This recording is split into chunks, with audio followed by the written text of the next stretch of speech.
you would not have caught me dead out in public with a magnifying glass ever.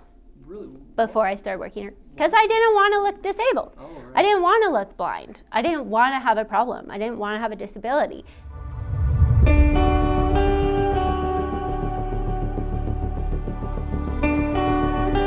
took me to CNIB and I got a magnifying glass. So I use it pretty much just to read my tags. It's pretty much just your optic nerve is dead. And because it's nerve damage, you can't fix it. It's not correctable. So my father was born with it. 3 out of his 4 siblings actually have it. So I've had it my whole life, which I guess is why I didn't feel overly disabled, or don't always feel overly disabled, because I've just always lived with it. And so I found my ways to, I say, hack my way through life. Okay, so for instance, this would be called blur recognition. So this here, I know it says woman, even though I can't read it because it's a larger word than men, but I can't read the rest. So I'm going to take out my magnifying glass. I'm going to read that it says, I can wear long sleeve, small. I see shapes and I see colors and I see contrast. If you want a more in-depth answer, the way I explain to people is if we were all standing 20 feet from a tree, you're going to see everything. You're going to see the details and the nest and the bird and maybe the bugs, I don't know. But for me, I'm going to see like the top of the tree. I'm going to see the green. I'm going to see the trunk. Maybe I'll see some branches depending on the size of the tree. And then as I move closer, I will see more branches. As I move closer, I will see leaves. As I move closer, I might see a bug on the bark. I'll see the bark. But there might be things I'll just never see. I'll never be able to look up and see the bird. So even though I can't see these unless I look and I see XL, sometimes I just follow, like extra small, small, medium, large, and then I know I'm in the right section, and then I find the black, just like that.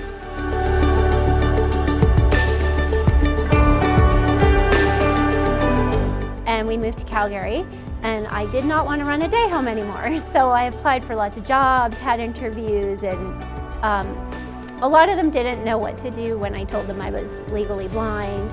So yeah, I just was pretty discouraged and I was like, I don't know what I'm gonna do. Like I didn't feel that disabled that I couldn't get a job. And it's like, I can do a lot of things, but somebody's gotta give me a minute, you know? Like, let me show how I get from A to B. Generally, I memorize everything. So when I first started, I had no idea where anything was. So I was pretty overwhelmed. I've found it very enlightening learning about how my vision works in new environments, also doing social media. I sell makeup online and I've met a lot of people, and I actually now have like blind clients. To my Blind But Blended account, and today we are going to talk about when you get your makeup in the mail, okay? Calgary's a huge city, so it's really hard to meet people, but I would say Goodwill has become like so many of these people I would call friends. I never come home from work just like drained, you know, I'm always giggling about something.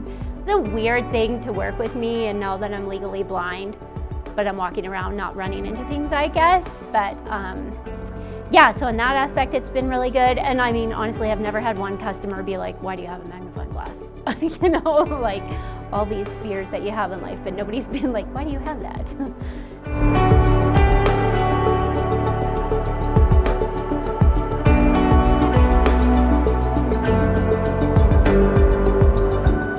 This is how I do pretty much all my makeup. So that I have found super helpful. I still use it all the time.